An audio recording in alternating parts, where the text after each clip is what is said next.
এবার যুদ্ধের ময়দানে ইসরায়েলকে একা রেখে সরে গেল যুক্তরাষ্ট্র। তেল আবিবের দিকে ইরানের ছোড়া ক্ষেপণাস্ত্র ঠেকাতে নেয়নি কোনো উদ্যোগ। কূটনৈতিক মহলে তুমুল আলোচনা। এবার বন্ধু নেতানিয়াহুকে ট্রাম্পের হুঁশিয়ারি, ইরানের ওপর হামলা থেকে বিরত থাকার নির্দেশ। মধ্যপ্রাচ্যের দেশগুলোর অনুরোধে এমন বার্তা জানালেন মার্কিন প্রেসিডেন্ট। ইরানকে ঘিরে ট্রাম্পের নতুন পরিকল্পনা, 2 সপ্তাহের মধ্যেই চূড়ান্ত বিজয় ঘোষণা করবে যুক্তরাষ্ট্র। চুক্তির স্বার্থে সব ধরনের ছাড় দিতে প্রস্তুত তেহরান, দাবি ওয়াশিংটনের। 7 বছর পর উত্তর কোরিয়া সফরে শি জিনপিং, কিম জং উনের সঙ্গে বৈঠকে দৃঢ় বন্ধুত্বের বার্তা। সম্পর্ককে নতুন উচ্চতায় নিয়ে যেতে একসঙ্গে কাজ করার আহ্বান। এবার শক্তিশালী ভূমিকম্পে কেঁপে উঠল ইরান। পুরো দক্ষিণাঞ্চল জুড়ে ছড়িয়ে পড়ে আতঙ্ক। তাৎক্ষণিকভাবে মেলেনি হতাহতের খবর।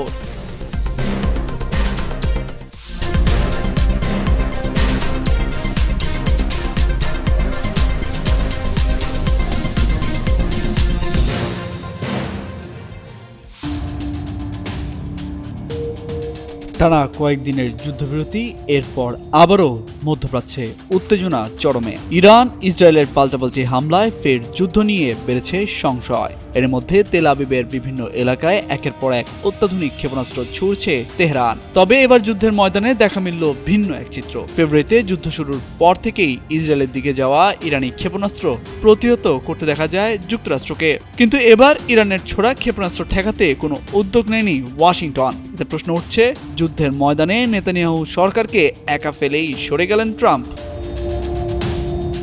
এ বিষয়ে মার্কিন কর্মকর্তার বরাত দিয়ে মার্কিন সংবাদ মাধ্যম CNN জানিয়েছে, সর্বশেষ হামলার সময় যুক্তরাষ্ট্র কোনো ইরানি ব্যালিস্টিক ক্ষেপণাস্ত্র প্রতিহত করেনি। আর বার্তা সংস্থা আনাদোলু বলছে, ইসরায়েলের দিকে ছোড়া ইরানি কোনো ব্যালিস্টিক ক্ষেপণাস্ত্র যুক্তরাষ্ট্র প্রতিহত করেনি বলে জানিয়েছে CNN। এর মাধ্যমে ইসরায়েলি এক সামরিক কর্মকর্তার আগের দাবির বিপরীতে তথ্য সামনে এসেছে।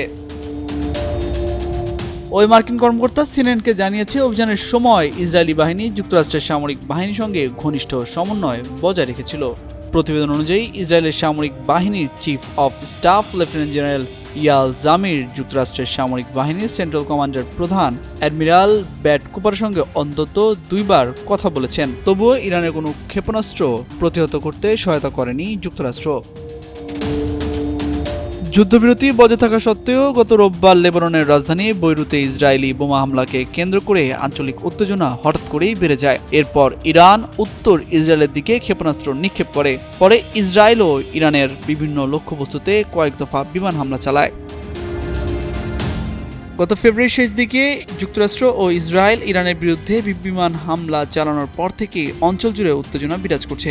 এই হামলার জবাবে ইসরায়েলে হামলার পাশাপাশি এই অঞ্চলের যেসব দেশে যুক্তরাষ্ট্রের সামরিক স্থাপনা রয়েছে সেসব দেশের বিরুদ্ধেও পাল্টা হামলা চালায় ইরান। পরিস্থিতি সামাল দিতে গত 8 এপ্রিল পাকিস্তানের মধ্যস্থতায় একটি অস্থায়ী যুদ্ধবিরতি কার্যকর করা হয়েছিল। তবে এর বাস্তবায়ন এবং পরবর্তী আঞ্চলিক পরিস্থিতি নিয়ে মতবিরোধের কারণে পরবর্তীতে আলোচনা স্থবির হয়ে পড়ে। যদিও সংকট নিরসনের কূটনৈতিক প্রচেষ্টা এখনও চলমান রয়েছে। তামজিদ মির্জা, যুগান্তর নিউজ।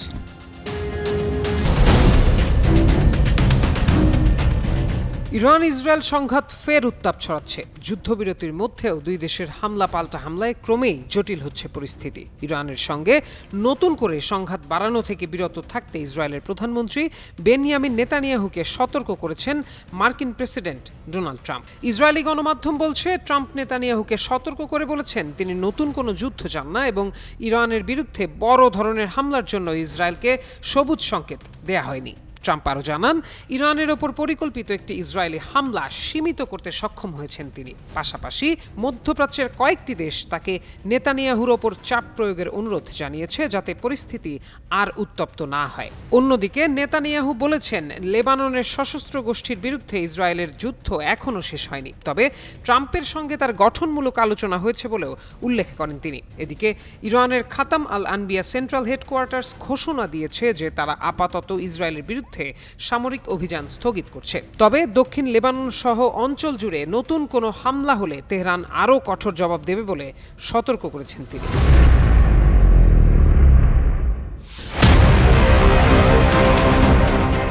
ইরানকে ঘিরে কূটনৈতিক ও সামরিক টানাপোড়েনের মধ্যেই নতুন এক সময়সীমা বেঁধে দিলেন মার্কিন প্রেসিডেন্ট ডোনাল্ড ট্রাম্প।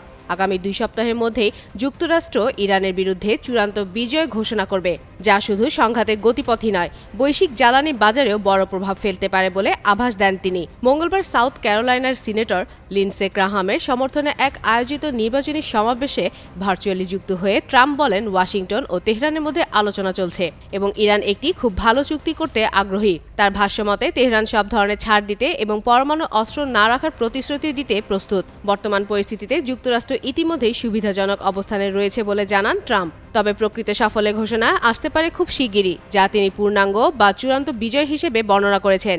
একই সঙ্গে তিনি দাবি করেন, এমন অগ্রগতি হলে আন্তর্জাতিক বাজারে তেলের দাম দ্রুত কমে আসবে। তবে অপরদিকে বিশ্লেষকদের নজর কাটছে ট্রাম্পের 2 সপ্তাহ সময়সীমা, কারণ এর আগেও তিনি একই ধরনের সময়সীমা নির্ধারণ করেছিলেন, কিন্তু প্রত্যাশিত চুক্তি বাস্তবায়ন হয়নি। ফলে এবারও তার ঘোষণাকে ঘিরে কূটনৈতিক মহলে যেমন কৌতূহল তৈরি হয়েছে, তেমনি দেখা দিয়েছে সংশয়ও।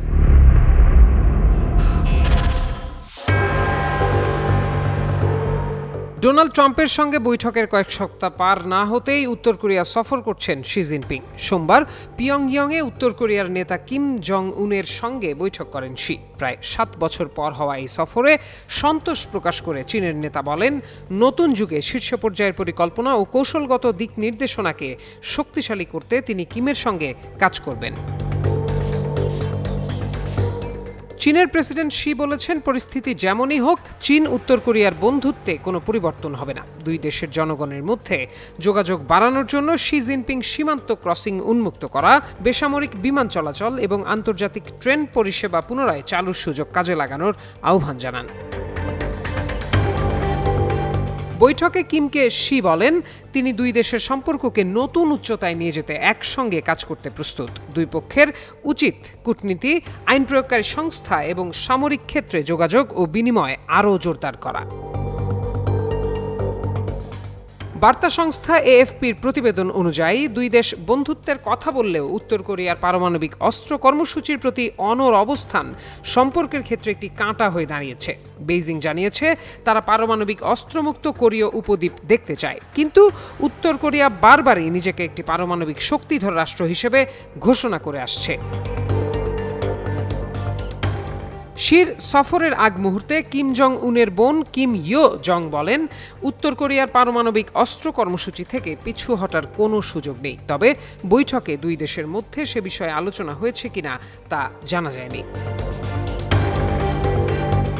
প্রত্যয় দাস, যুগান্তর নিউজ।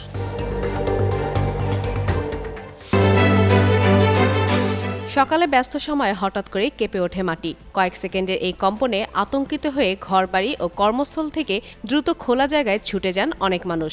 এমন পরিস্থিতির মধ্যেই মঙ্গলবার ইরানের দক্ষিণাঞ্চলে 5 মাত্রার একটি ভূমিকম্প আঘাত হানে। বার্তা সংস্থা মেহের নিউজ জানিয়েছে, ভূমিকম্পটির উৎপত্তি স্থল ছিল সার্গাসের কাছে। এর প্রভাব হরমুজগান ও কারমান প্রদেশ জুড়ে অনুভূত হয়, তবে তাৎক্ষণিকভাবে কোনো হতাহত বা বড় ধরনের ক্ষয়ক্ষতির খবর পাওয়া যায়নি। অন্যদিকে গেল সোমবার দক্ষিণ ফিলিপাইনে আঘাত হানা 7.8 মাত্রার শক্তিশালী ভূমিকম্পে নিহতের সংখ্যা বেড়ে 37 জনে দাঁড়িয়েছে। আহত হয়েছেন আরও 1.5 শতাধিক মানুষ। দেশটির সকসার্জেন অঞ্চলে ধ্বংসস্তূপ থেকে উদ্ধার করা হয়েছে 31টি মরদেহ। এখনও বেশ কয়েকজন নিখোঁজ থাকায় মৃত্যুর সংখ্যা আরও বাড়তে পারে বলে আশঙ্কা করা হচ্ছে।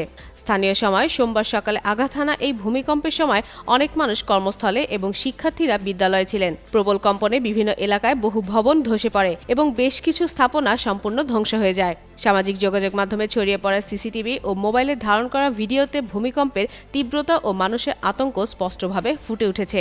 ক্ষতিগ্রস্ত এলাকায় উদ্ধার তৎপরতা অব্যাহত রেখেছে সংশ্লিষ্ট কর্তৃপক্ষ।